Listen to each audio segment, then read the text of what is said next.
Ndugu wa Tanzania, naitwa Kanali Bernard Masala Mlunga, kaimu mkurugenzi wa habari na uhusiano, Jeshi la Ulinzi la Wananchi wa Tanzania. Jeshi la Ulinzi la Wananchi wa Tanzania linautaarifu umma wa Watanzania kuwa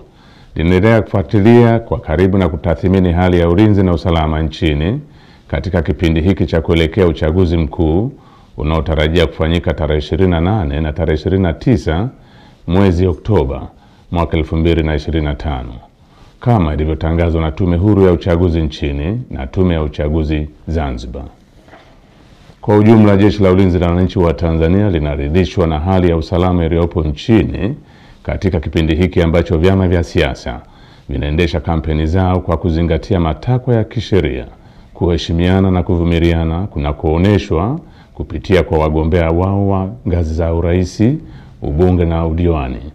Jeshi la Ulinzi la Wananchi wa Tanzania linaviomba vyama vya siasa kuendeleza hali ya amani na utulivu wakati wote wa kampeni, kupiga kura na baada ya kupiga kura. Katika hatua nyingine, Jeshi la Ulinzi la Wananchi wa Tanzania linalipongeza Jeshi la Polisi na vyombo vingine vya usalama kwa jinsi vinavyoendelea kusimamia hali ya usalama katika kipindi hiki cha kuelekea uchaguzi mkuu.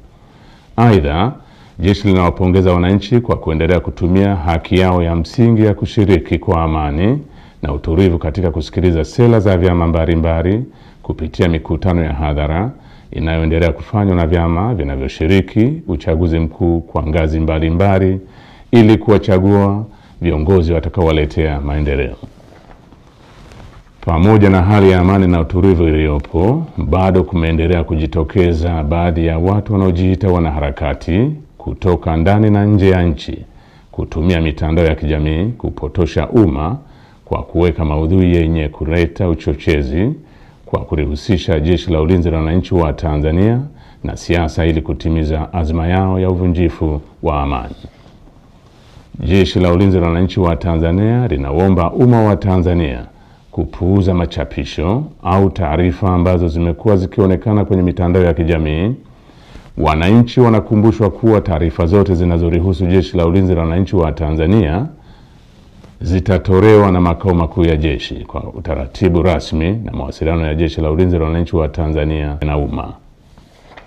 Jeshi la Ulinzi la Wananchi wa Tanzania likiwa sehemu ya vyombo vya ulinzi na usalama vyenye dhamana ya ulinzi nchini,